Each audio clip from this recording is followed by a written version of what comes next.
The world. Perfect. But anyway, hello everyone. Today is January the 29th, Sunday, and we are about to continue in our journey into understanding the dimensions.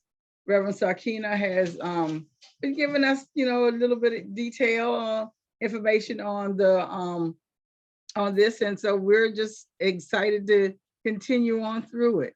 So, Sakina, would you like to take it away? Sure. Let's just become still for a moment.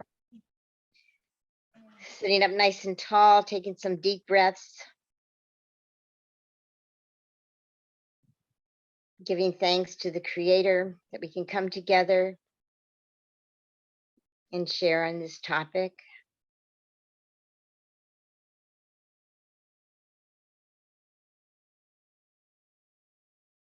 Opening our minds and our hearts to what is coming through.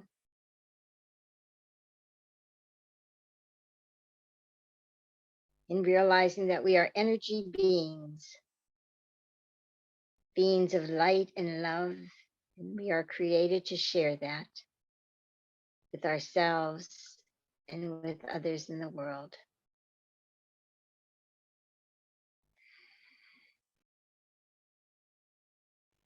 We let it be so, and so it is. And so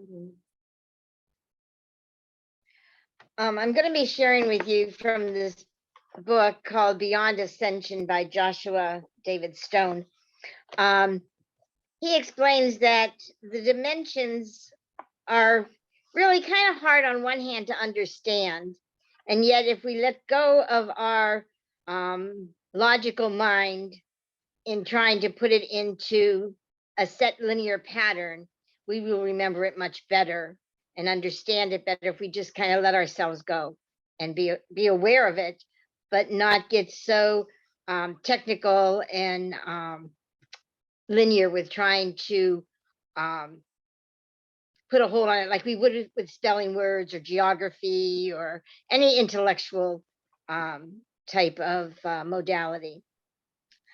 He states here that between each dimension are these 7 planes.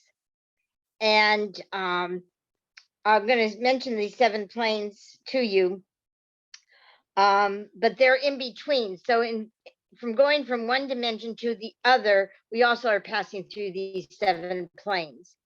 And the dimensions happen simultaneously. It's not like going from 1st grade to 2nd grade to 3rd grade. It's nothing like that. We could be operating in the 1st dimension as well as in the 5th dimension, or in the 3rd as well as the 4th. They interlock as opposed to act like building blocks.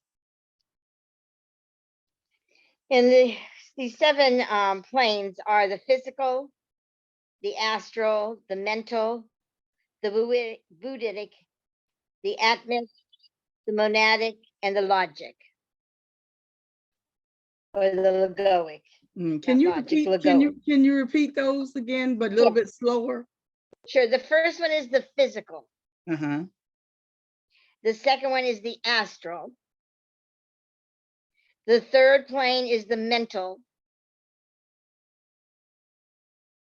And then there's the Buddhic plane, the atmic plane. Atmic, ATMIC. okay. The monadic plane, that's MONADIC. And the logoic plane, which is LOGOIC. MOGO. LOGO, right. Oh, LOGO. Oh, okay. Right.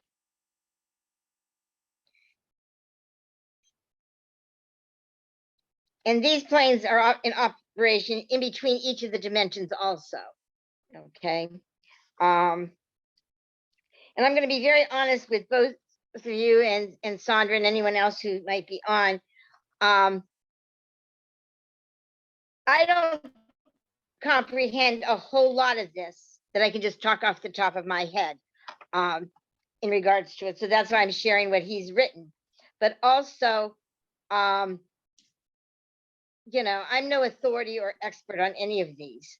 I'm just going from a gut feeling, in a sense of them being inactive in us and being activated within us.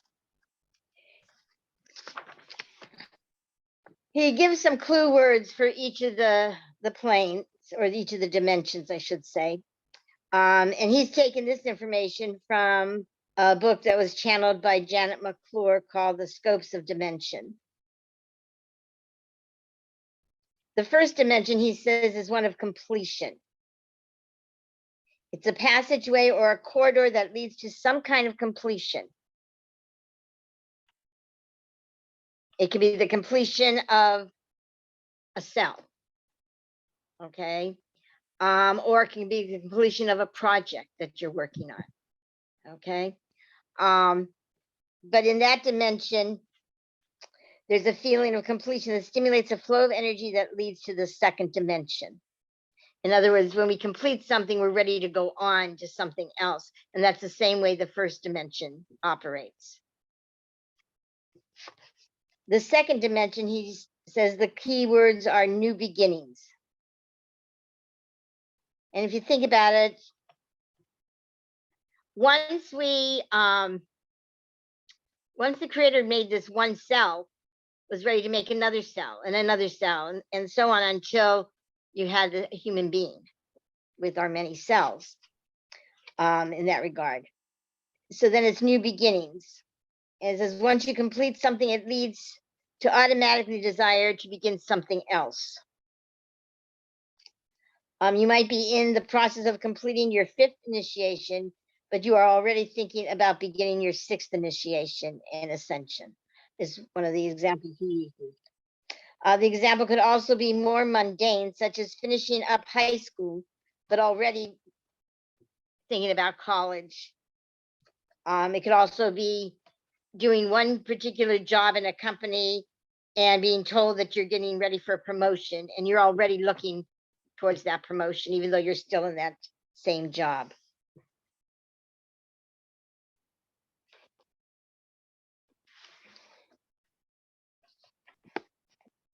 And then he goes on to state that the first 2 mentions of reality are usually very easy to complete in the physical plane and through these various planes. Sometimes mentally, you can be on the mental plane and thinking about something that you're going to bring into materialization. So you could be on the mental plane in the first dimension, bringing it into realization in the second dimension. It becomes completed. Any questions there? Okay, moving on to the third dimension. He says you're more familiar with the third dimension. The key term here is magnification. The third dimension vibrates at literally 1/10 the frequency of source or of God.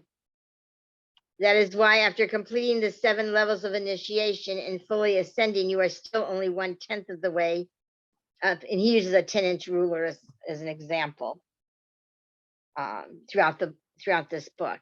But anyway, in the third dimension, things are magnified. In other words, we've gone from maybe the one cell to a multi-cell individual, and now we're materialized. We're in the physical form, and it's magnified. In other words, we're so many cells within our body. I do not know the exact number of cells we have in our body, but I know we're more than 1 or 2. But it's magnified, and that's the same thing as a project. If you're working on a particular project, you bring it out into the material. It's something that's formed. For example, going from a prototype to the actual. When they are, we'll say, for example, engineers doing a car, okay? It goes from their mind, how the car is going to look, then they put it on paper, then they make a model of it that they can hold in their hands and talk about. and then they make a prototype. Okay, and that's where they've magnified the thoughts that they had in their head into an actual thing that can be held and be used.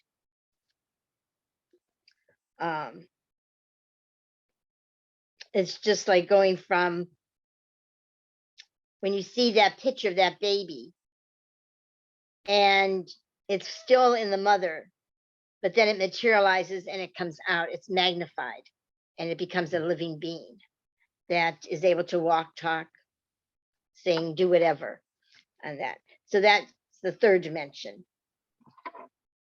One other thing he says here in the third dimension is the planet Earth, as of the harmonic convergence in 1987, was moving into the fourth dimension.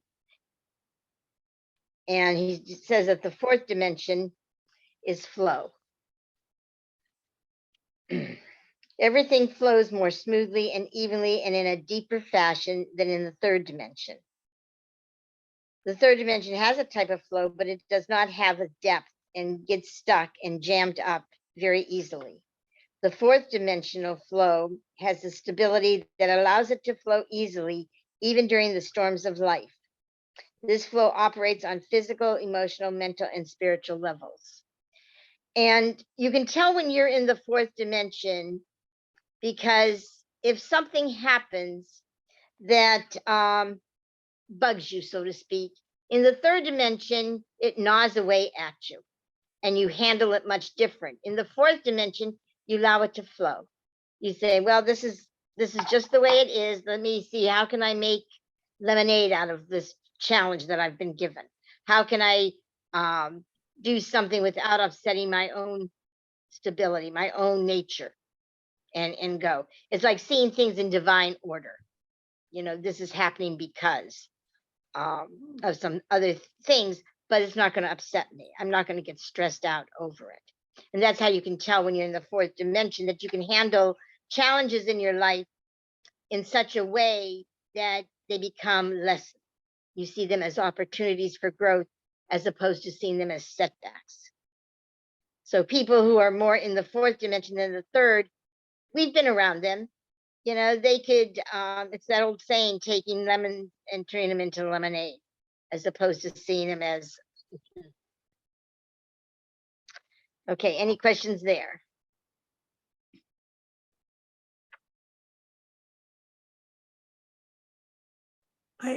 When you were, no, I was gonna say, when you were talking, I just thought about the idea of seeing a ball of yarn and imagining that ball of yarn becoming a sweater or a scarf.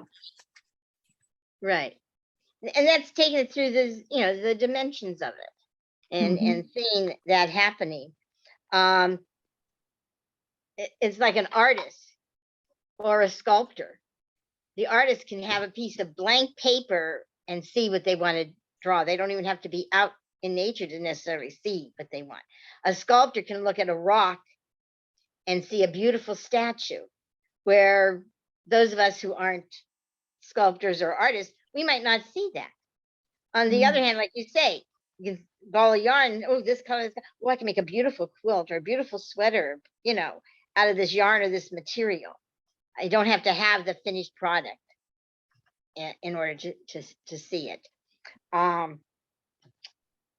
He goes on to say here about the fourth dimension, which I thought was kind of interesting. He says, this flow will operate on the emotional, mental, and spiritual levels in the same way as it does on the physical. There will be greater flow among people on the planet as a whole, which is already evidenced by the downfall of communism in the Soviet Union and Germany, greater cooperation in the United Nations, and the end of apartheid in South Africa. So that's how he was kind of comparing the fourth dimension as far as the Earth goes.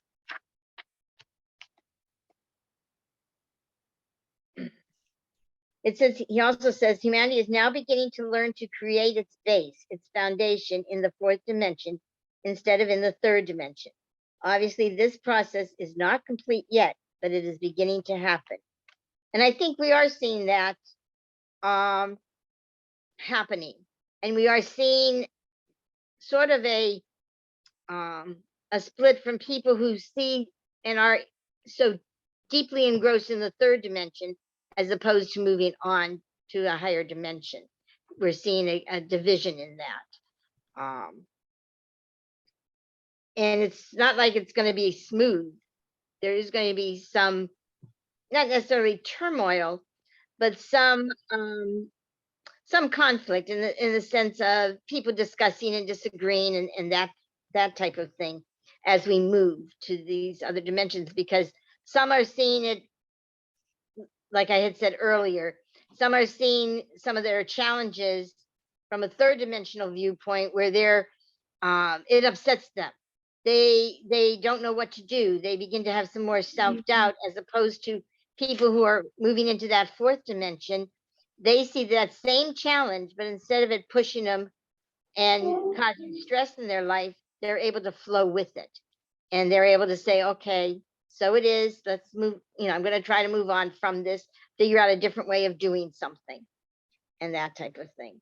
And that's why I say most of the people that I have met through Inner Haven are in that fourth dimension, fifth dimension, because we're able to openly discuss and share without it upsetting us, and just moving from that point.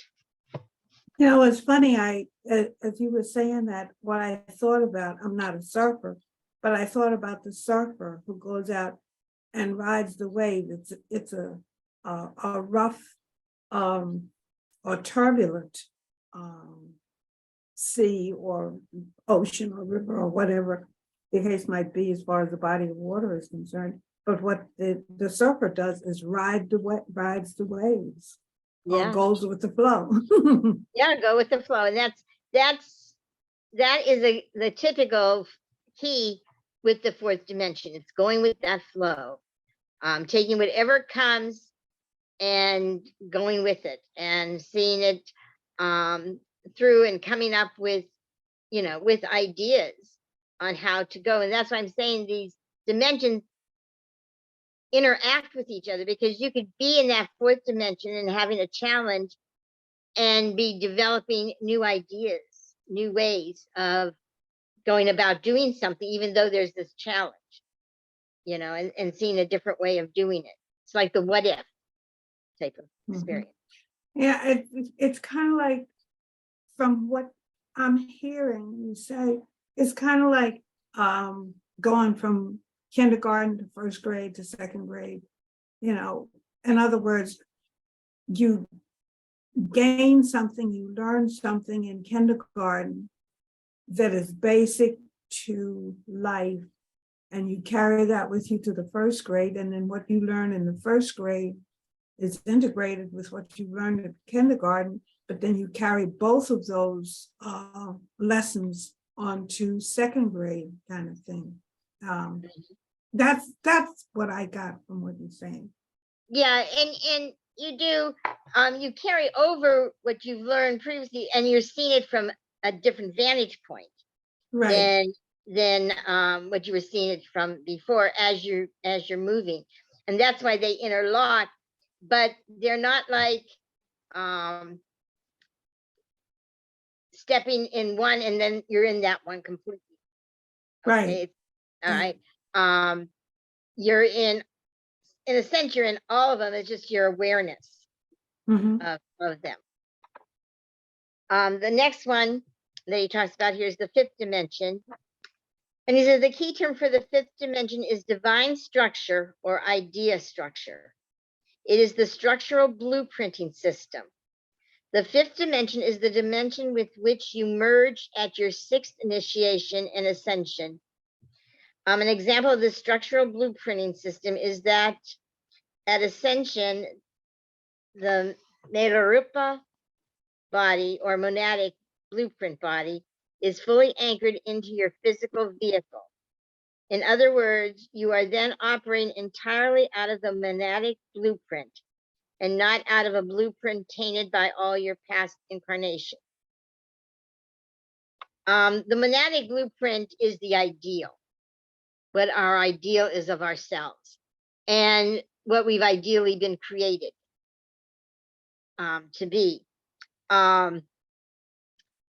it's not necessarily what we physically express as a human being. It's more or less what we express as a spiritual being. And when you're in the fifth dimension, that part of you is starting to come out more and more. It's, for me, it would be like the life that Jesus led while he walked the earth and became aware of his Christ self, his higher self, and how he handled situations. He didn't, he was still physical, but he was working more from his ideal Christ consciousness as opposed to Jesus the Nazarene or Jesus the rabbi type of thing.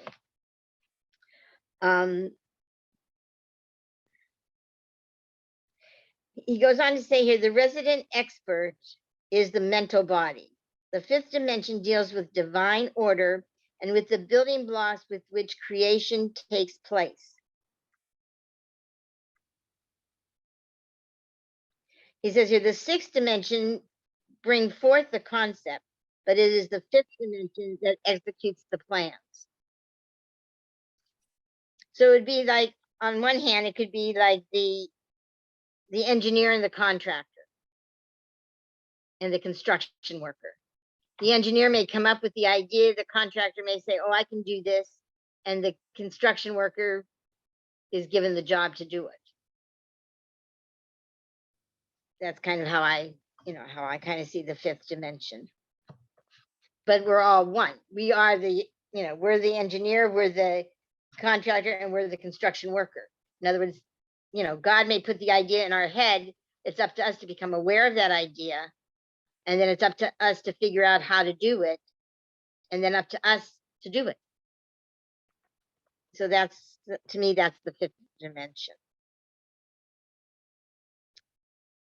The sixth dimension, the key term here is complete understanding. You merge with the sixth dimension when you take your seventh initiation, which is the full completion of the 7 levels of initiation that can be taken on this earthly plane. The sixth initiation brings the first major contact with the galactic core, which is fully realized in the 7th dimension.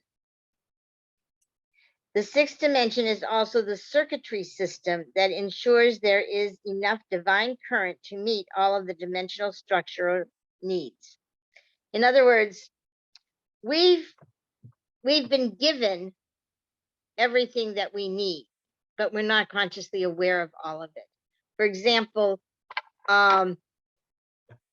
we're given the ability to see where another person is coming from and to understand where they're coming from, but we may not consciously be aware of doing that. So therefore, that sometimes causes conflict because we don't see where the other person is coming from. On the other hand, in the sixth dimension, we have the circuitry to do that. It's just a matter of us becoming aware and doing that. And that requires a sense of putting ourselves in the other person's shoes. Does that make sense to anyone? Yeah.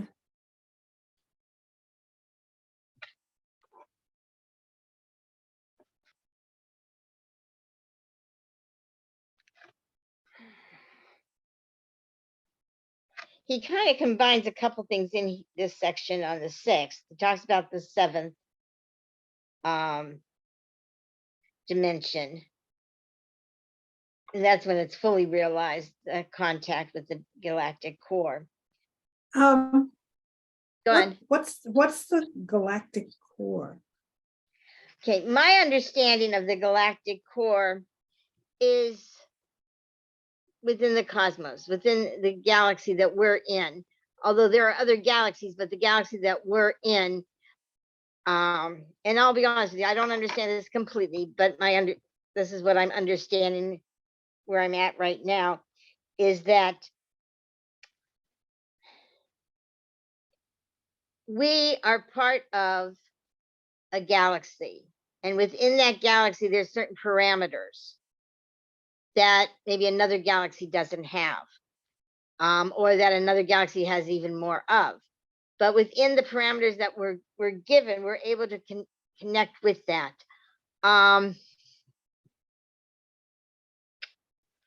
Honestly, I don't know how to put it into words. In order to share it, it's just, you feel it. For example, when the weather is going to change, before it even changes, you feel that something's going to be happening. You feel that there's going to be a change coming, that, or like if a storm is going to come up, sometimes they say like the calm before the storm, but you can actually feel that calm, or you can even smell rain coming. Mhm.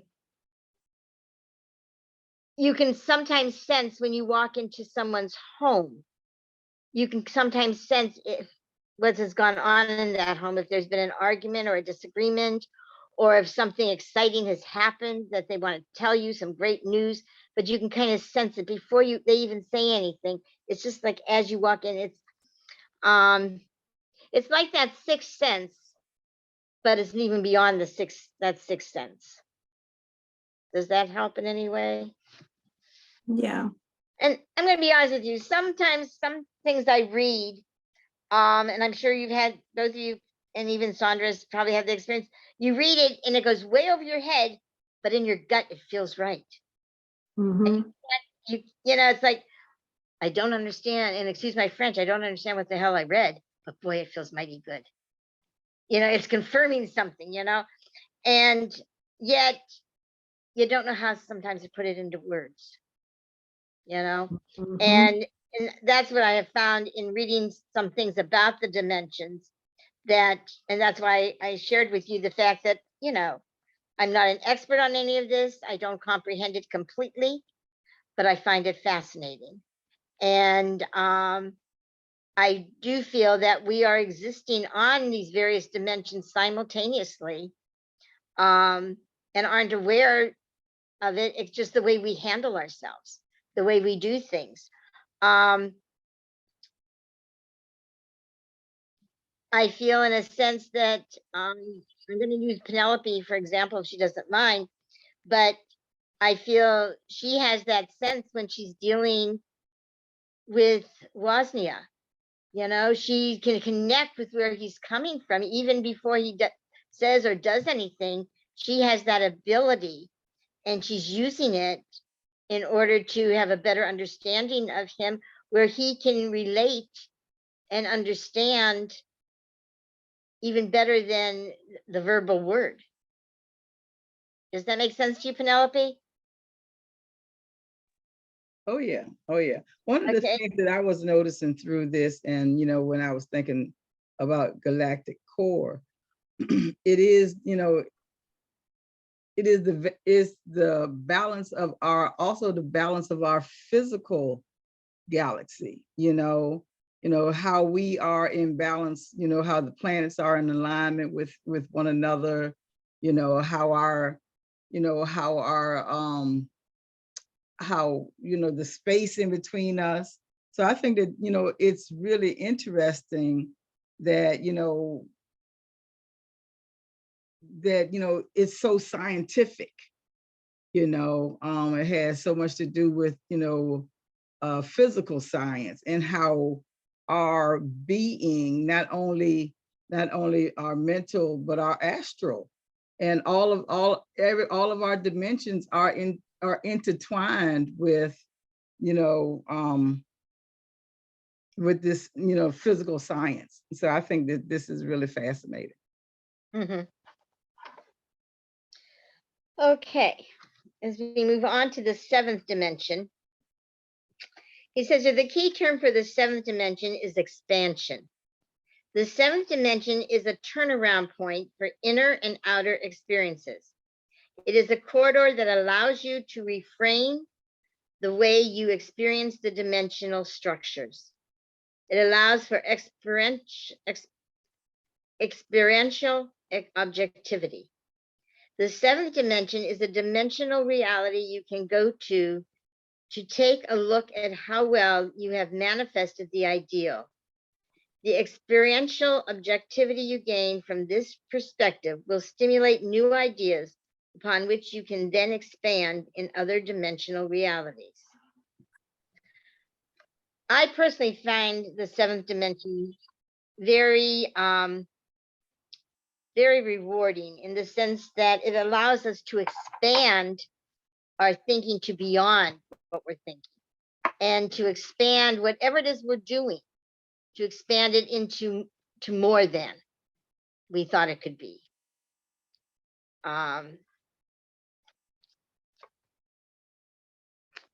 So I find that very fascinating, as Penelope has put it, because it is one of expansion. And whenever you're doing something that you expanding the idea, you're in that seventh dimension because you're working on expanding, you're working on it growing into something more. We're in that dimension when we are dealing with our children and seeing them not physically expanding, but seeing what they could be if they wanted to be. In our minds, we are expanding that idea, but it has to be up to them to do it, because we know telling our children this, that, and the other, it goes in one ear sometimes and out the other. But yet if another person tells them the same exact thing, hey, that's a good idea, I think I'll try that. It brings to mind a commercial that's on TV where a father is telling his son something about insurance, and his TV dad says the same exact thing, and the boy's, oh, hey, Dad, this is a great idea. But it was his TV dad that said it, but the dad says, well, I told you the same thing, and the boy just kind of looks at him. But anyway, that came to my mind. But that's the idea of expansion. It's taking what you already know and expanding it beyond any type of physical limits, just expanding on it beyond what you thought it could be. Any So, so are you saying that sometimes if what you get all depends on the source? Well, I think what you get depends on your awareness and consciousness as to what you've been given. Okay. And not just, I think I think you stated say that unclearly. What I was trying to say is what information you get, you can hear it from person A, but it goes over your head.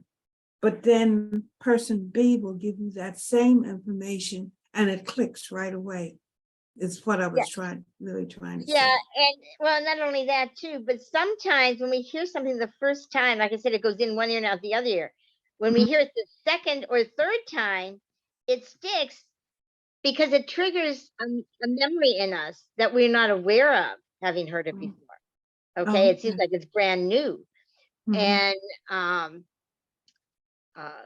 you know, it's not really new information, but it seems new to us because we weren't conscious previously, because we were blocking it in some way.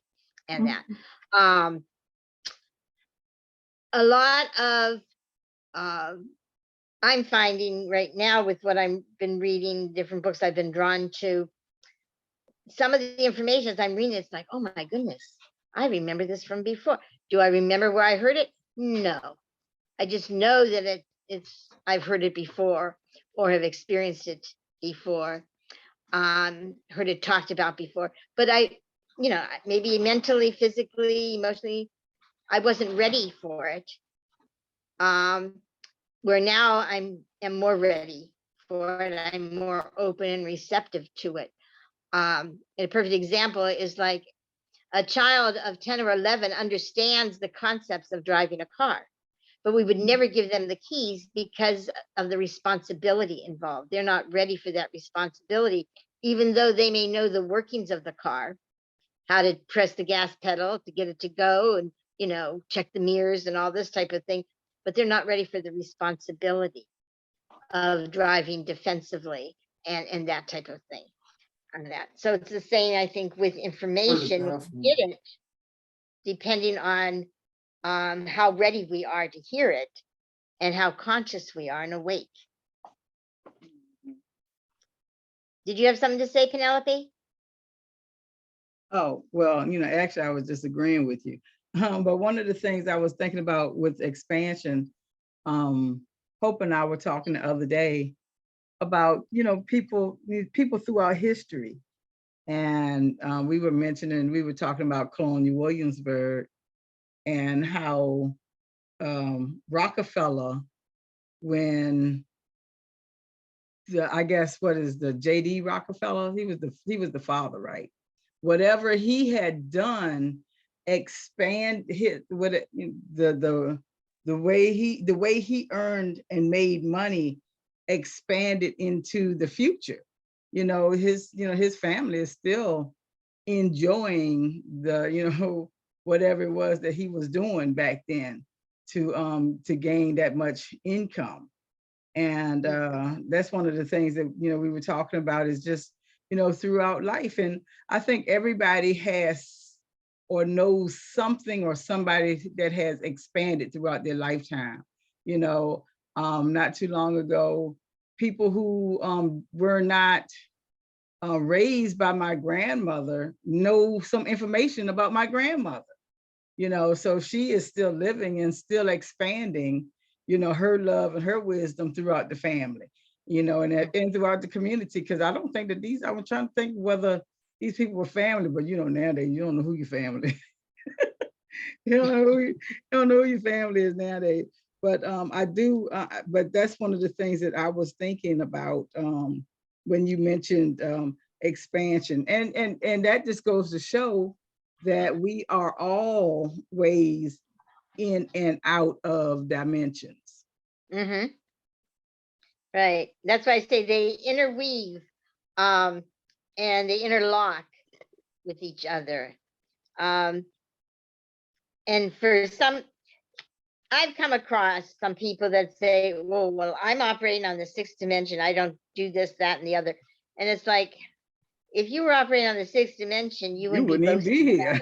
What are you doing here? You wouldn't be boasting about it. Because that's one of the things, and this is where I think the Course in Miracles and what Samuel von Veer has said about letting go of that ego, and just being true to who we are, gets us through these dimensions very, very well. It's when we start to boast or start to say, well, I'm this, that, or the other, that gets us into not necessarily trouble, but gets us into staying put, so to speak, even though the individual may think they're not staying put. When we realize that, we are moving in and out, weaving through and around all of these dimensions simultaneously. And that's why I said it's not linear where you're going higher or lower. It's the words that come to my mind is this interweaving, interlocking. It's like clasping our hands. They interlock. We don't hold our hands this way.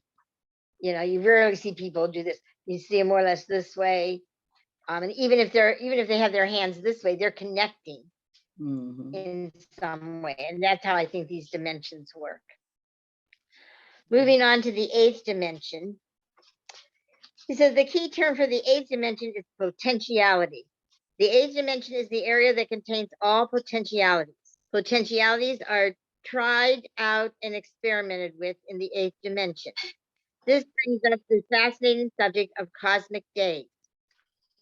A cosmic day is a conceptual framework within which the source may completely explore a particular theme. The theme of planet's Earth's cosmic day is courage. And then he goes on to state that a cosmic day lasts for 4.3 billion years. The numbers here are really big. 3.1 billion years of this cosmic day have already passed, so there are still 1.1 billion years left. Humanity has been on Earth for only about 18.5 million years. When a cosmic day is completed, the particular source who is in charge of that cosmic day pulls it back in. Now, this gets a little bit technical. So I will read it, but he says this has been referred to as a cosmic night. It could last for another 4.3 billion years or not, depending on the source. In our discussion, I don't really feel that that's all that important. It's more important for us to understand that the cosmic day that Earth is in right now has to do with courage. And the eighth dimension has to do with potentiality. It's seeing the potential of what we can be, what we can do, and that. He says humanity's source is in charge currently of 51 different cosmic days. The source ends the cosmic day prematurely and sends it back to the laboratory. In the eighth dimension, in a sort of miniaturized form. The eighth dimension is the kind of cosmic laboratory in which ideas coming from the ninth dimension are first tried out to see if they will work. And we've all had that experience where an idea pops into our head and we don't know if it's going to work or not, but it's there. And the idea sort of starts to gnaw at us. That makes us begin to see the potential of it. And then we begin to move into it came to us maybe in the eighth dimension, that idea, that potential. But now we want to see, is it going to work? So we move to the seventh dimension and we begin to experiment with it. And we move to the sixth dimension, which is bringing it a little bit together.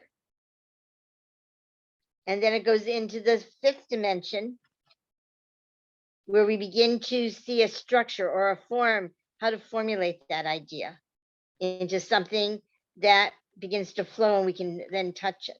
So do you see how these operate? They're going up and down all the time. You're never going completely all the way up. You get to a certain point and then you come back down because you've got to bring it into reality that we're in, because that's the reality we're in right now. We're in this physical space. Now, if we were on the astral plane going through these dimensions, it would be much different. We wouldn't be bringing it into physical form because we're on the astral plane. Okay, does that make some sense? Oh yeah. It feels right to me, but it doesn't make complete sense to me when I speak it out loud. Okay. Well,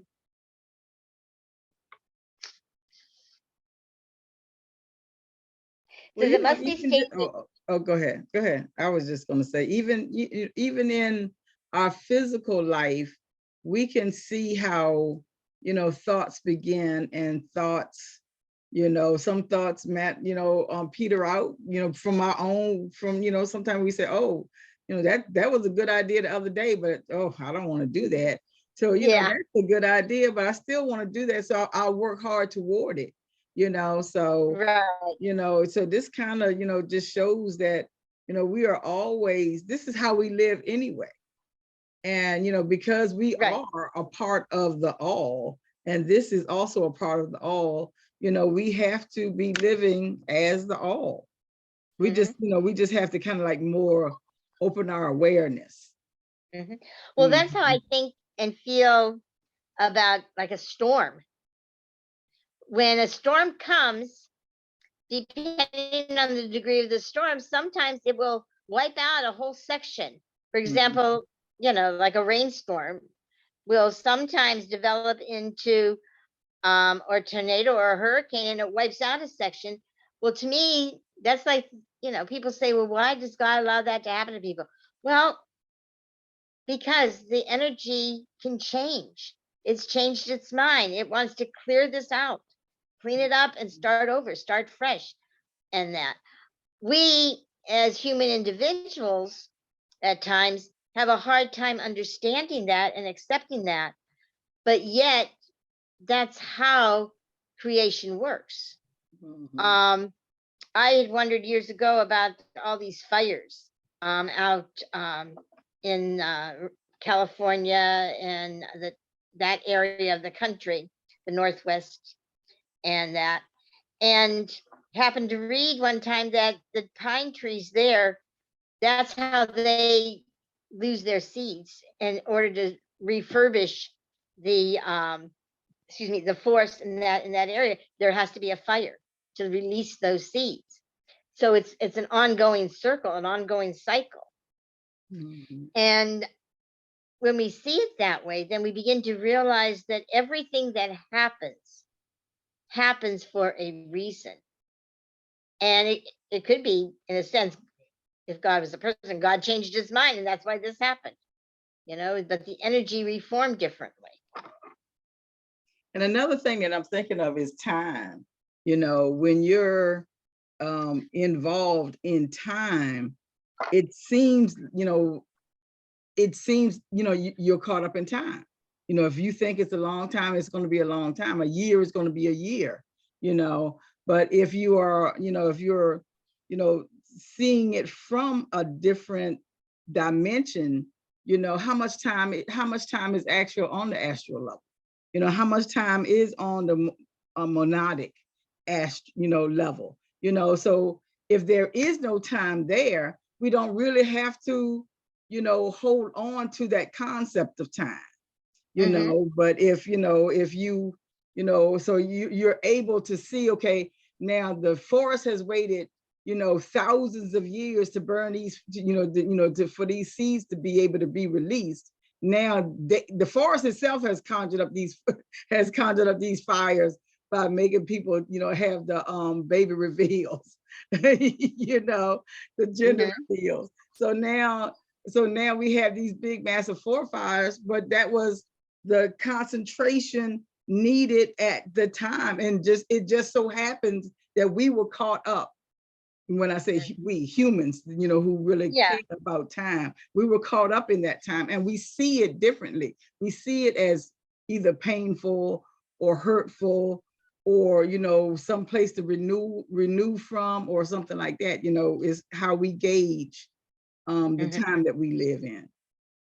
Well, and it's true. It's just like this past week I have been reading a couple of books. I'm amazed at how fast I've read these books. But they've caught me up so much that before I know it, 3 or 4 hours have passed that I've been reading, but I'm not even aware that much time had evolved, and had gone, because I'm so engrossed in what I was reading and doing.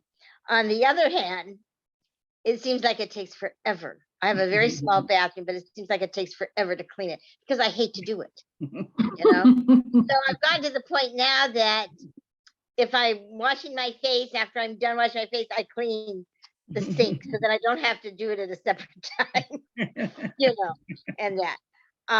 Whereas before I would just do it, and then all of a sudden one day I'd look and I go, oh, the sink has to be clean, type of thing. But a lot of what we do has to do with our consciousness and our awareness and how we are looking at it.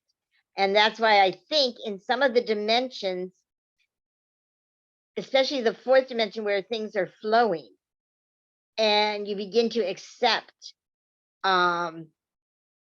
this individual is like that because that's where they're at. So therefore, instead of getting upset, allow it to be. It's like a mother, especially. I don't hear fathers say too much, but mothers saying, I pick my battles with my child. If they want to wear one red sock and one green sock, so be it, as long as they've got socks on their feet because it's cold out and they need socks. I'm going to pick my battles. And when we start doing that, we start to see how life goes so much more smoothly. And we're able to really appreciate our our individuality as well as our connection with one another when we see it that Mhm. way. Let's see here. It must be stated here that most of the accessing of the seventh, eighth, and ninth dimensions of reality occurs during sleep time. It is possible to request before bed the retention of this information for your own personal evolution and also for service to others.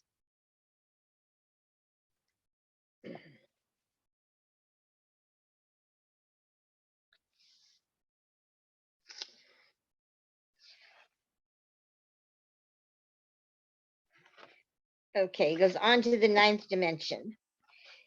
The ninth dimension, the key word is co-creation. The ninth dimension is the administration level for all the dimensions. It is also the think tank for the co-creator level, where the conception of existence takes place. The experiential side of existence. True divine beingness lies far beyond any dimensional structure. He says that the ninth dimension is the source's overall viewing level and the home territory of the co-creator levels. I don't know how either of you see the co-creator, but for me, co-creation means that if an idea comes into my head, it's come into my head from source. And as Penelope had mentioned, you can either, maybe today it's a good idea, tomorrow it might not be so good. But we're in this together as a co-creator. And in this level, or in this dimension, any idea that comes to us, if we see and feel that we're not alone in it, we're more apt to bring it forth into fruition at this level. Any other comments? He goes on to state here, the understanding that a part of you already exists on all the higher levels, even back up to the creator level, means that in one sense, you have already achieved full completion and reunion with the Godhead. You are, in truth, already there. The problem is that you haven't fully realized it yet. That is the process of initiation and evolution. And that's when you're in that ninth dimension, that's one of the things that you tend to realize and begin to be aware of. The ninth dimension is the basic point of creator contact. The idea is for you to learn to merge with the higher aspects of yourself in the same way that you have learned to merge with your soul.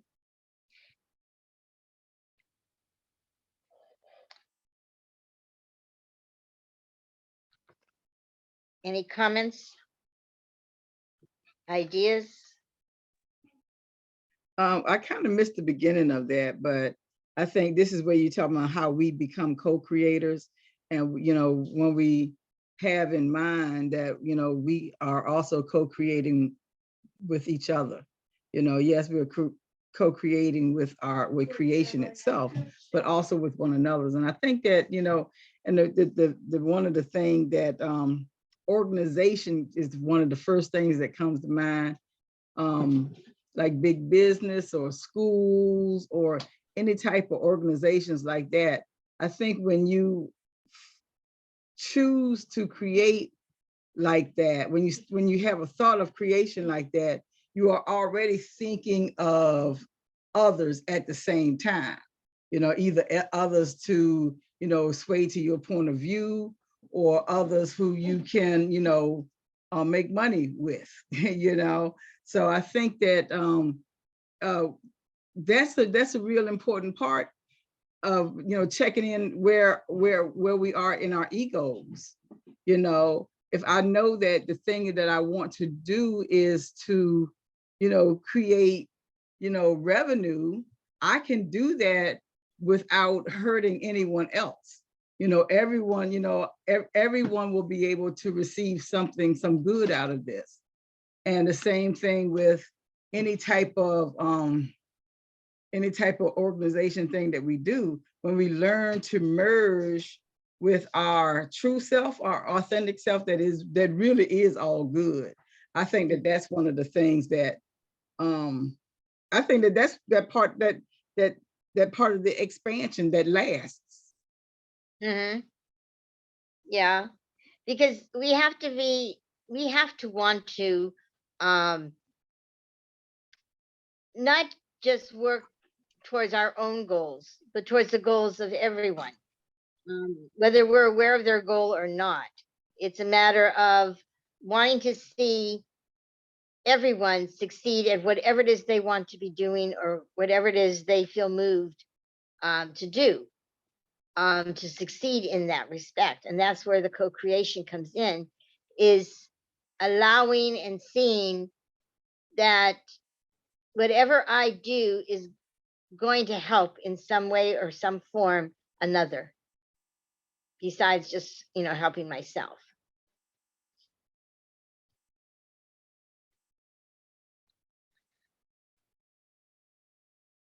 He uses a metaphor for this dimension. He uses the metaphor of ice, water, and steam. A ninth dimensional being would be beyond steam.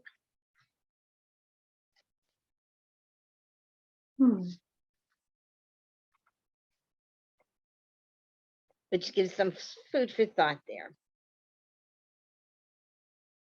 So why do you think that he related that to the ninth dimension, if the ninth dimension was beyond steam? Well, I mean, what was the purpose of that example? Well, beyond steam, you have vapor. Yeah. So, okay. All right. Okay. If that makes instead of just saying vapor. Because and that's I could be wrong. I could be wrong, but that's how I took it. Because he has the very last paragraph he has for this, the very last sentence he has is, well, let me go back a couple sentences.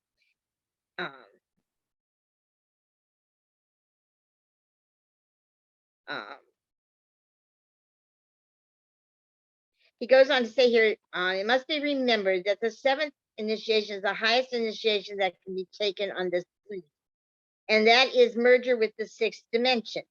Even seventh degree initiates, sixth dimensional beings, are somewhat rare, especially given the fact that in the past, most people have physically died after ascending. You would have to merge with your eighth and ninth dimensional selves while still remaining a seventh degree initiate to do this. Light. Oh, okay. So now I see that better. Okay. And he says, a being at that level would be a luminescent light, constantly changing. It would be invisible. And he states, I was unclear about this, but the metaphor his guy Veyomus used was that of ice, water, and steam, stating that a ninth dimensional being would be beyond steam. And that's where I thought, okay, beyond steam, what do you have? You have vapor. You can see it, like when you're driving, you can see water in a puddle sometimes evaporating. You can actually see it going up in this, you can see the evaporation process. But is that water? It's not steam. It's the water evaporating, but it doesn't look like water. And so that's where I got the word vapor came to my mind. Okay. And when you think, and when we're thinking in our physical, like human form, the examples we have, that is, Enoch, who, what was the other guy from the Bible? I always get them confused. Elijah and Ezekiel. I think Ezekiel is the one that was, I can't think of the word now, transcendent. So when you think of that, you see that, that human being has transcended to that, that, past the sixth level, I mean, the sixth dimension, using the sixth, seventh, eighth, and ninth dimension, using that, that type of, I don't know, I'll just say power, because for lack of a better word. Okay. Yeah. And as I told, all of you earlier, is I feel comfortable with this, but I don't understand it completely. And there's a part of me that feels that if it feels right, it's okay. I don't necessarily have to understand it completely. Mhm. The Right. understanding will Mhm. come as it's needed. And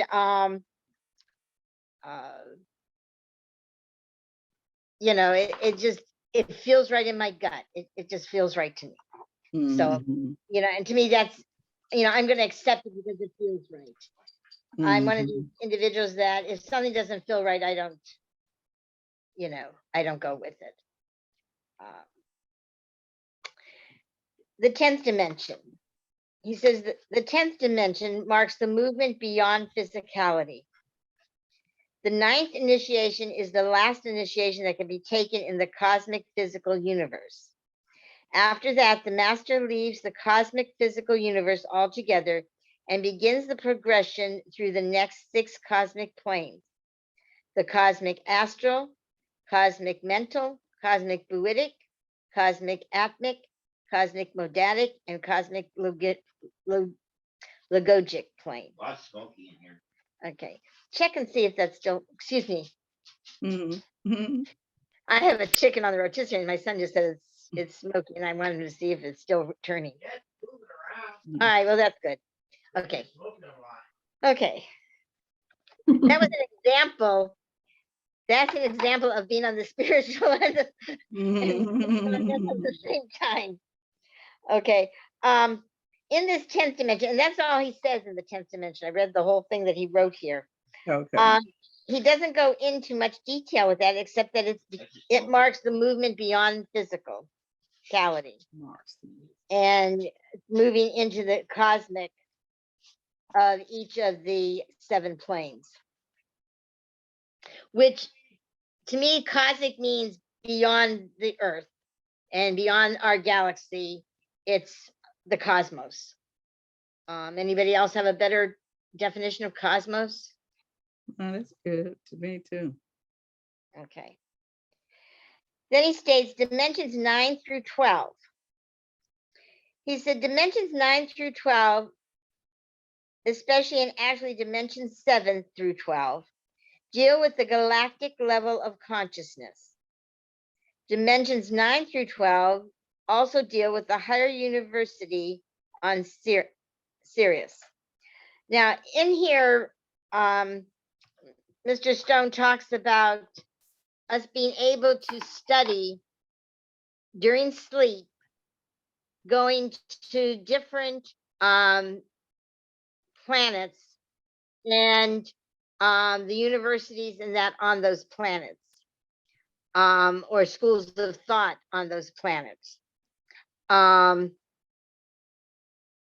which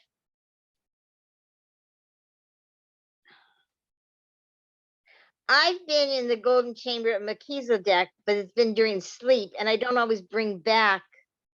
That's the one thing that I personally am working on, is bringing back what I've learned to my consciousness. And I'll be honest with you, only twice in my, well, I'm going to say 63 years, because I didn't start doing this until I was about 10, 11 years old. Bringing back what I've learned, it's only happened twice that I've been able to bring back what I learned and applied it to life. I know they exist, but I'm not real schooled or consciously able to speak on them. And has anybody else ever had that type of an experience? So what were the things that you brought back, if you don't mind saying? Well, one of them was that I know, and not to worry if someone else disagrees, that I know certain, I know. And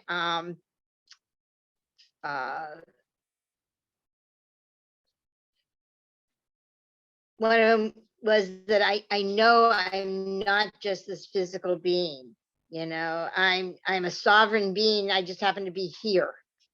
And I've, you know, read that also in a lot of books too, that kind of confirmed that we are these sovereign beings, and we've been led to think that we're this physical being and I have to follow all these rules and regulations, which,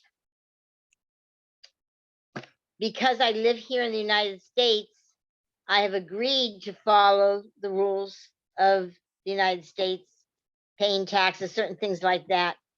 But I know I'm a sovereign being, and I can actually state that. That was the one thing. The other thing that I brought back was that there's no time, no death, no ending to life. It just merely changes form. And since then, I've read that also in books, and I'm sure all of you, you've read it also, and that. But those were the only two things that I brought back that I remember consciously. Well, I guess for me, I have always known ever since I was a child that there was no time and no death. I've always known that, you know. So yeah, and so maybe this is something as children we're more aware of, because we are children. We're more open to receive, something from beyond, probably because we're closer to it, or we're just, not, we have less fear, and we're not as jaded, you know. So maybe those are some of the things that you get when you're children, because usually whenever I talk to somebody, oh, I broke my fingernail. Whenever we talk to somebody about their change in spiritual philosophies, that's one of the first things they say. I have always known, or I have always felt that this is the way that, I have always thought this way. Is really good to hear somebody else say these things. And so I think that that's something that is something that is just within us. Mm-hmm. Well, when I was younger, I was always told I was the stubborn, bullheaded child. And I let them say that about me because I knew that the stubbornness and the bullheadedness was because I didn't want to conform or be brainwashed into what they wanted me to think and be. And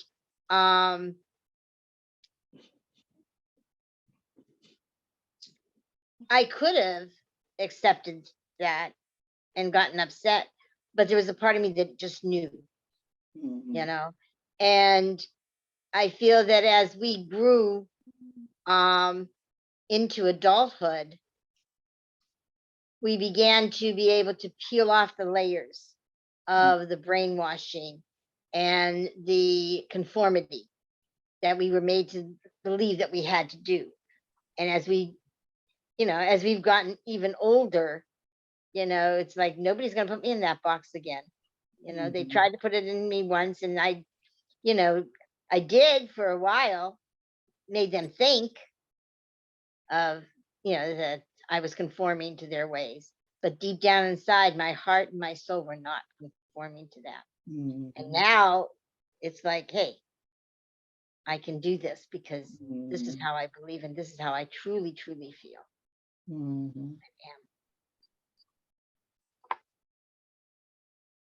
Okay. He goes on to say dimensions 12 through 24 deal with the universal levels of consciousness. This is the domain of Melchizedek, the universal logos. When you request to be taken to the golden chamber of Melchizedek, you are beginning to access these levels. Sai Baba is the universal avatar who is accessing dimensions 12 through 24. Now, Sai Baba he was here in the States for a short period of time, but then he moved back to India. I don't know if he has moved on or if he's still in India, but he was a very remarkable being.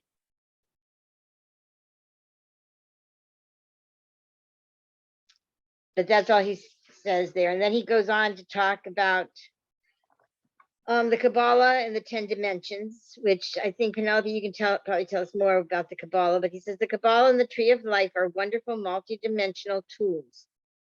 The 10 Sephiroth, is that how you pronounce that? Yes. S-E-P, okay, could be associated with the 10 dimensions. The 3 pillars of the Tree of Life represent the 3rd dimension of reality, the dimension in which humans are anchored and which they call home.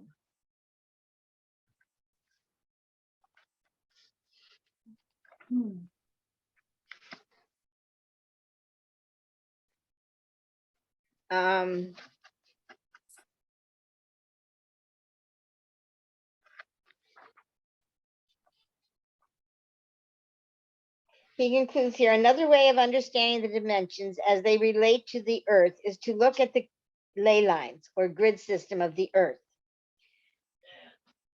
Most of you are familiar with this concept. What most people don't understand is that there are grid lines on all 9 levels of Earth, in each of the 9 dimensions of reality. The soul level is required in order to reach the 6th dimension. If you are not attuned to your soul or higher self, you will not be able to access the 6th dimension. A person who has died or ascended and who is living in the 7th dimension will utilize the 6th dimension as the connecting link or relay station to channel to humans on Earth. The angels in particular use this system.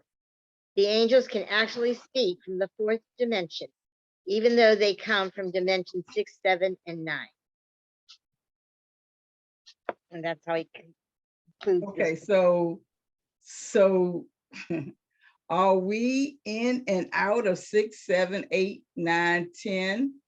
Are we in and out of that? Because he just said we weren't, if you were at a certain level, you're not going to be able to enter the 6th dimension. So what does that mean? Well, I think consciously, I think in our sleep and in our consciousness, we are able to connect. Okay, to so those unconscious. levels. Yeah. Okay. And when we go to sleep, we're not conscious. We're not conscious of our breathing or of certain things. I mean, like when we go to sleep, we're not necessarily conscious of what's even going on in the room. If spiders come in, or it's not until we hear a noise that wakes us up, or a glimmer of sunlight coming through the room that causes us to wake up. So in a sense, when we go to sleep, and I may be completely wrong on this, but I think when you go to sleep, we're sort of in a state of unconsciousness. And then when we dream, we call them dreams, but I actually think that's our soul on these other levels or on these other dimensions. And the dream is actually, to me anyway, the dream, sometimes it has certain symbols in it that relate to our physical being, but in essence they're at another dimension, and they would make more sense at that particular dimension. But there again, I don't know. I'm just going by what what my gut is telling me in regards to how it works and how it feels to me. It may feel different to somebody else. Well, that at that point that makes sense, because because we do want to reach that point of where we are consciously aware of moving in and out of dimensions, where we're consciously aware of them. And I think that probably sometimes when we are having those lucid dreams, we are aware, okay, I know that I'm here and I know that I'm there. You know, we know that we know that I'm asleep in the bed or asleep wherever I am, but we also know that we're, you know, doing something else because we can, you know, it has such a feeling of, you know, of, I guess, awareness Mhm. that's around it. Mhm. I had a, I'll call it a dream, but it was an experience of, I walked into this room and it was a beautiful room with all this, um, the walls were golden, and um, there was a table. I could see the shape of the table, and there were chairs, and there were many, many people sitting, but there were no faces on these people. But yet I knew they were people sitting there, but there were no faces to make out. They were just like beams of light coming from each of these individuals sitting there. And I was told to sit in the chair, and I sat in the chair, and then I heard all this sound. Okay. Beautiful, beautiful sounds. Did either of you see the movie E.T.? Mhm. And where the spaceship, and they had the sound? Was that ET? That was third. That one, that the Oh, third third dimension. Yeah, third it Close was third Encounters. Close dimension. Encounters, yeah. Close Encounters, right? That's one. Mhm. And you could hear the sounds. Well, Mhm. that's how these voices were on these beams of, I call them beams of light because that's what their faces were. It was like looking into a headlight, this Mhm. beam of light, and these sounds coming.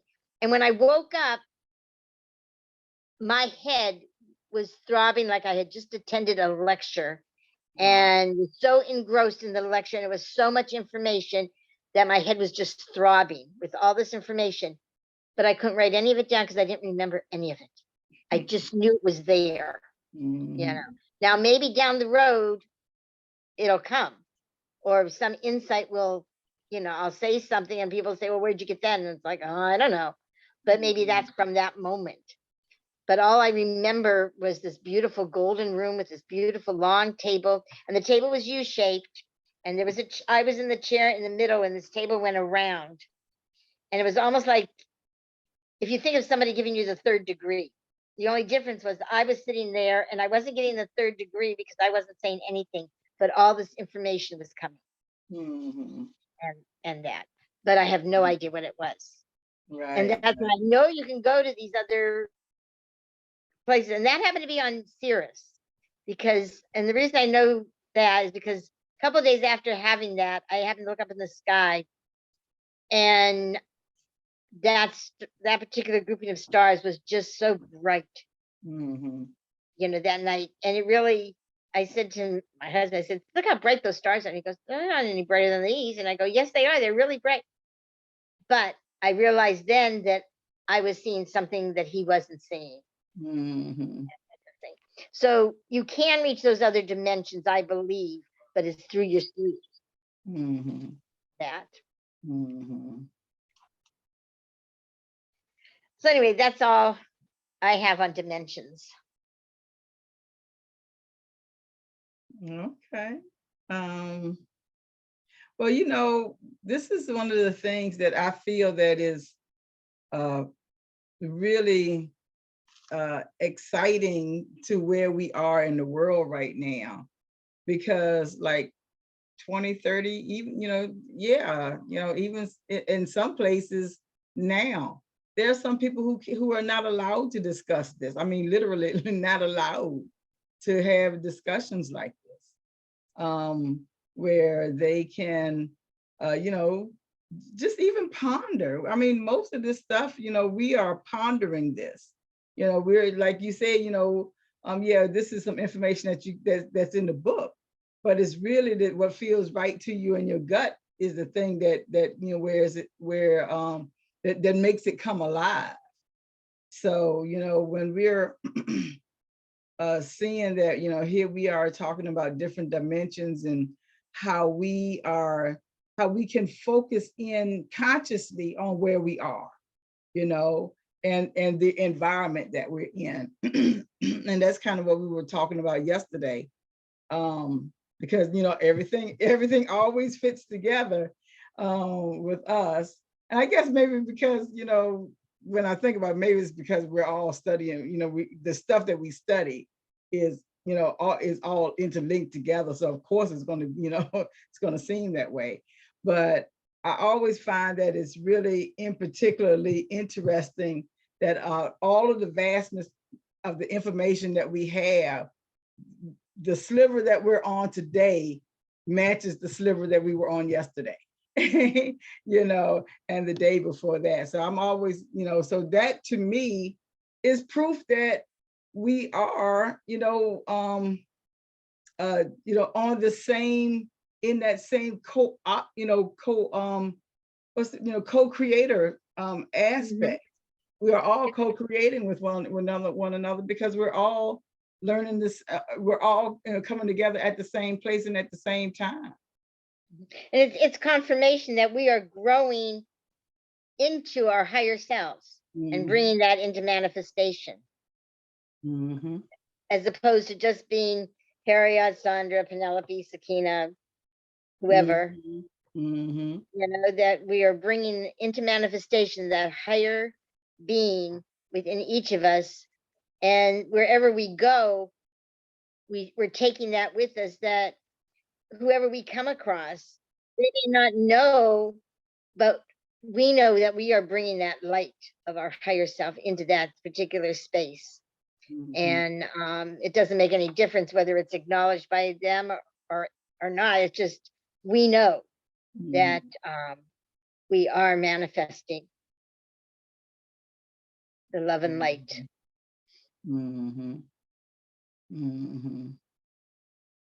Like I said, I kind of missed some of like the beginning of the 9th dimension. Wise came in, he had he could have been on TikTok, but on YouTube, because we love TikTok, right? But the cat knocked over the Christmas tree. So he had to come and show me that, and that was really funny. Okay. So Well, I missed the beginning of number 9 of the 9th dimension. Okay, well, the ninth was about co-creation. It's the think tank for the co-creator level, where the conception of existence takes place. It's the experiential side of existence. True divine beingness lies far beyond any dimensional structure. The 9th dimension is the source's overall viewing level and the home territory of the co-creator levels. And all I said, now, Harriet, you were here, so you can correct me if I'm wrong about what I said or if I don't remember. But that was where I said that and felt that it's a knowing that we're co-creating with the creator as well as with ourselves and each other. And that, whatever I do has an effect on somebody else because they're co-creating along with me, whether they realize it or not, or I realize it or not.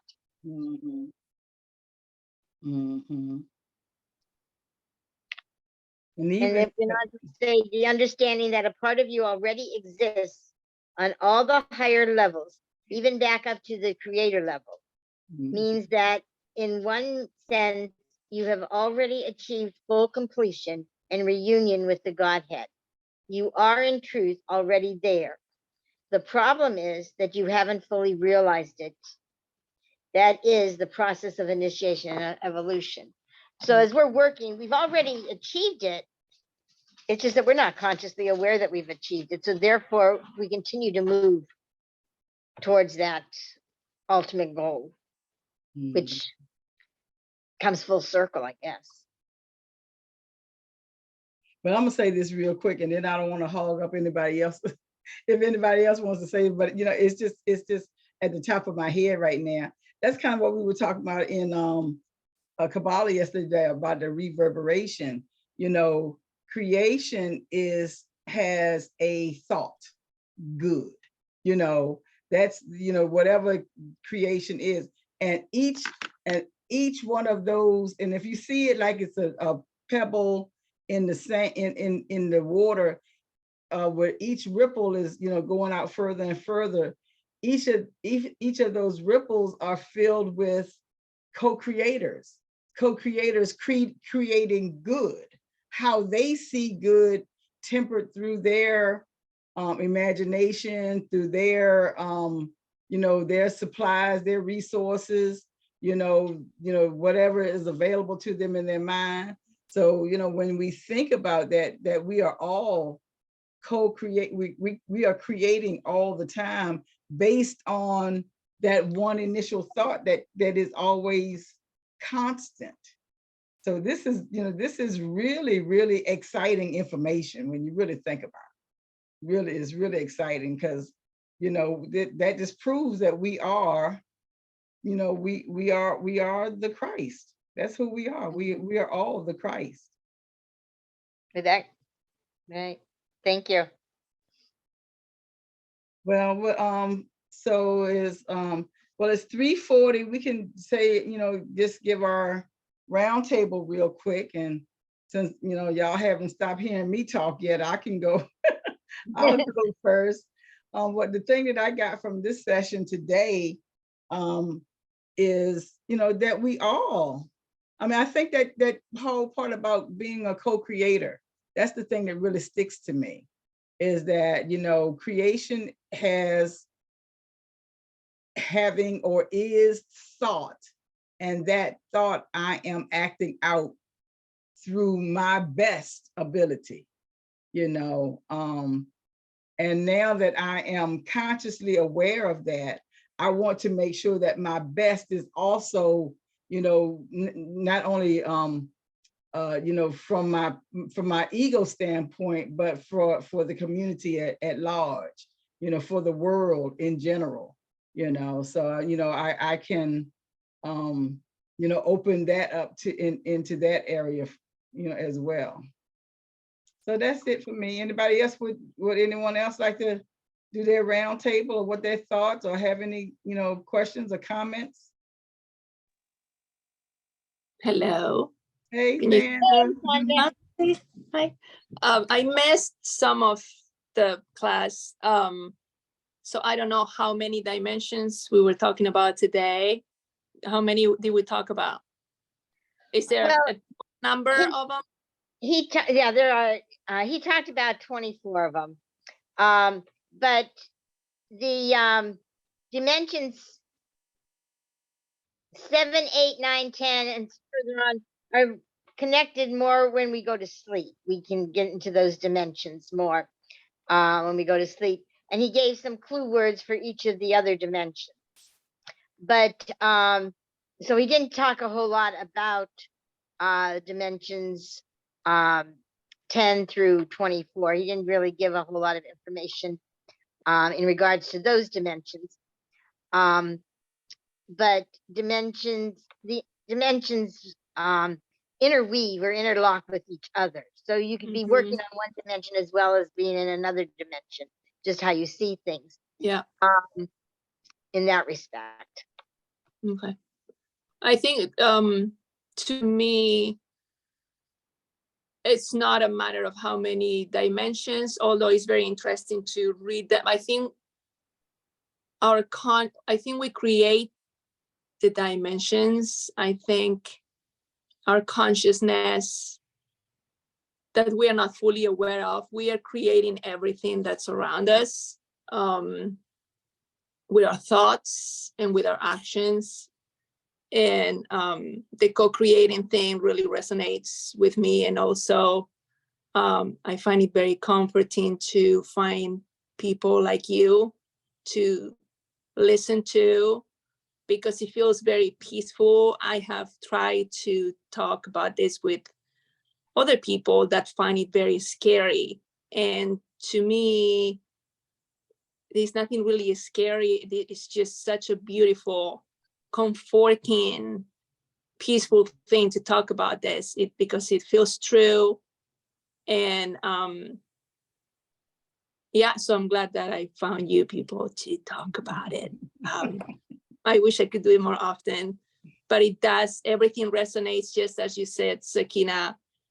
It's hard to put it into words, but it just feels true, without really having to intellectually explain it. It just feels right.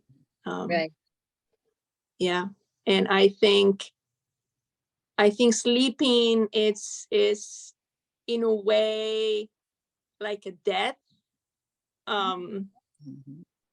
because you leave everything behind when you go to sleep, like your husband, your kids, your problems. So it's like a practice to when you die, you go to sleep from this, but then you go on to the next thing, I believe. So yeah. Yeah, Thank that's, you. oh, go ahead. I was just gonna say, that's really interesting. Thank you. But go ahead, Sakina. You were about to say something? Yeah, I was gonna say, I see going to sleep as, and it's because of what I've read a little bit about these dimensions and being able to attain them when we sleep. So I see going to sleep, it's like going to sleep to my everyday life and waking up to whatever the creator has for me to learn, whatever the energy wants to teach me. And so it's like, shutting my eyes here, but opening them up over there, Mm-hmm. wherever there happens to be. And seeing it that way, that, sometimes in the middle of the day, I feel a little tired. I think, oh, I'm going to go take a nap. It's only because the creator has something more for me to learn. Because when I wake up, I've got all these other ideas, Mhm. that nap doesn't seem so, I don't feel so guilty taking that nap in the middle of the day type of thing. But anyway, from this today,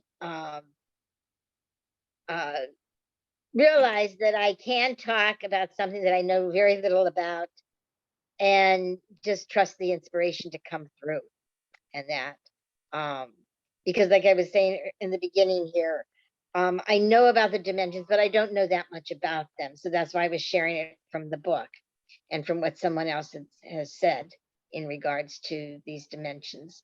They do intertwine, and as you had said, Sandra, we do create, and we can realize that we're constantly moving up and down, in and out and around and through each of the dimensions. And sometimes the line from this dimension to the next dimension gets so blurred that we realize that it's so intertwined that there's no way to separate one dimension from the other, because it all works together. Harriet, Well, did you have anything? yeah, I basically, I'm gonna say ditto to everything that everybody has already said. It's just that there are times when I can feel, I know within myself that I am going through certain things, and those dimensions do come into play, and I can see it. And then there are other times when things happen, or I think about things, and it's like, where did that come from? Kind of thing. So in taking all of this in, I'm just going to have to be a little bit more attentive, or I should say, we are going to be a little bit more attentive. And when I say we, I'm talking about Harriet, me, myself, and I. Taken from our current study of Gnostic, Introduction to Gnostic. Yeah. And as Sandra said, this group has really been a blessing to me. It's been that haven that I have been looking for all my life.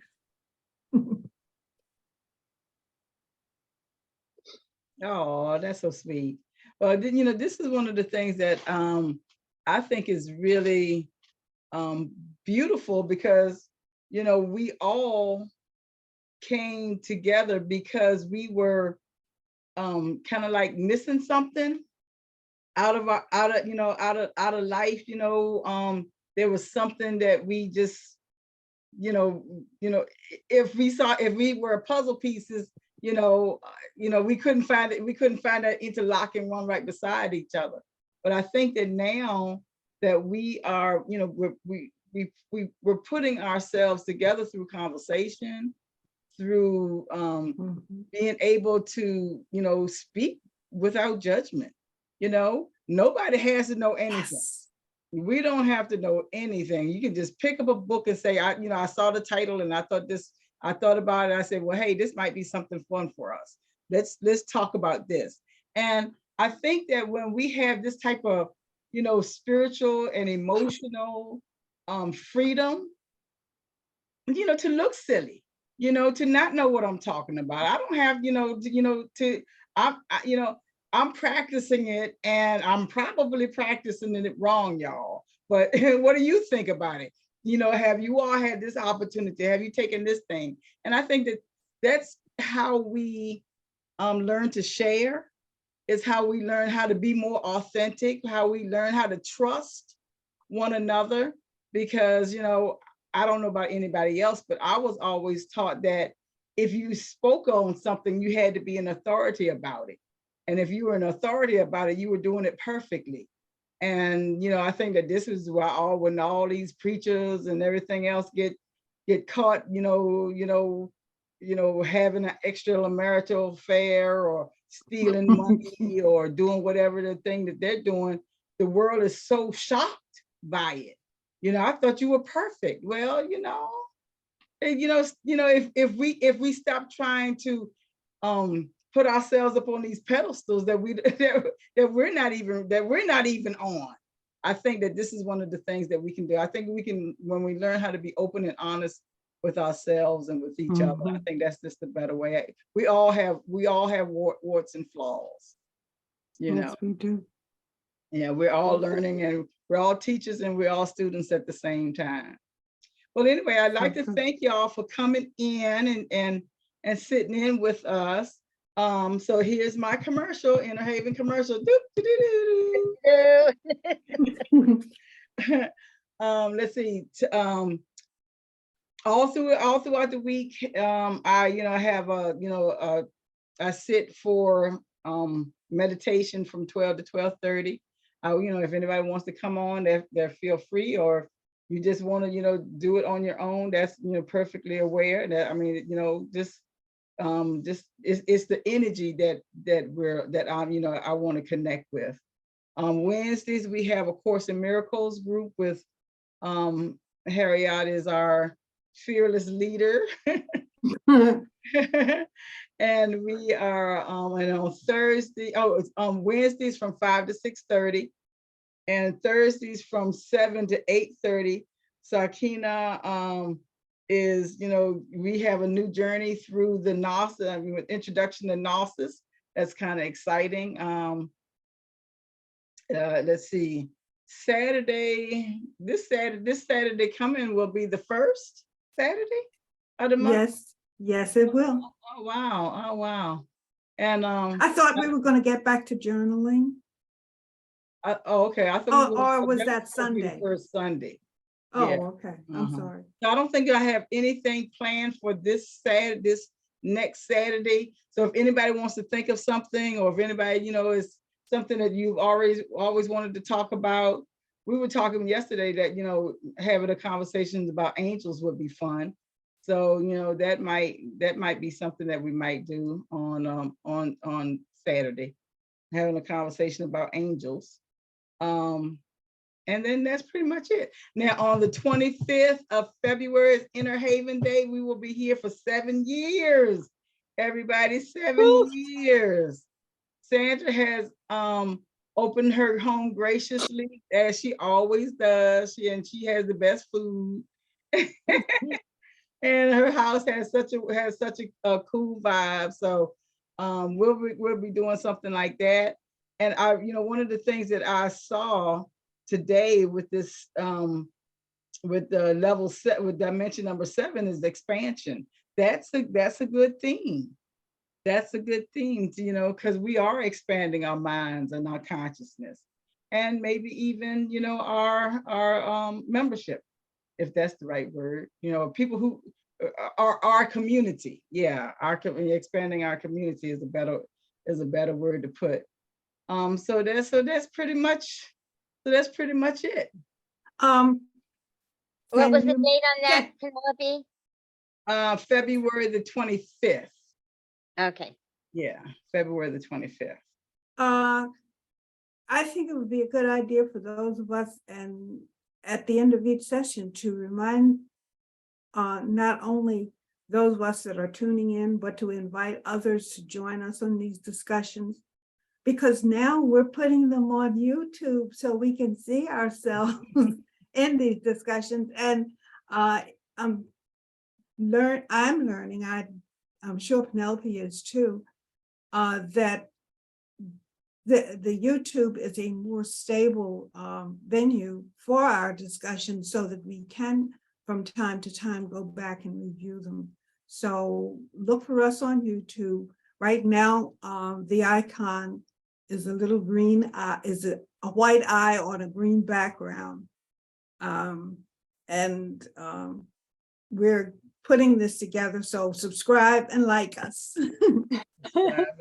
Yeah, we're trying to figure out how to how to operate the computer, how to make everything work. But I think we're doing pretty good. I do. I think we're doing pretty good. Well, I guess that's it for today. Does anybody have any suggestions, comments, questions about either today or anything? No? No? nope, just glad everybody can come. Okay, well, would anyone like to close out in prayer? Okay, I'll do it. And let's just sit back for a moment, just sit still, allow our minds, bodies to be at peace. Connect with one another. All the energy from one another. Knowing that we are co-creators along with creation, bringing about love, peace, harmony, goodwill, peace and joy. These are things that are built in us, moving through us, and expanding out of us. And with that, we say we are so thankful, so grateful that we have something to offer the world. And Hello. with that, we say, and so it is. Hello? And so it is. And so it is. All right, everybody. Love you. Love you too. Bye-bye. Love Peace. you all.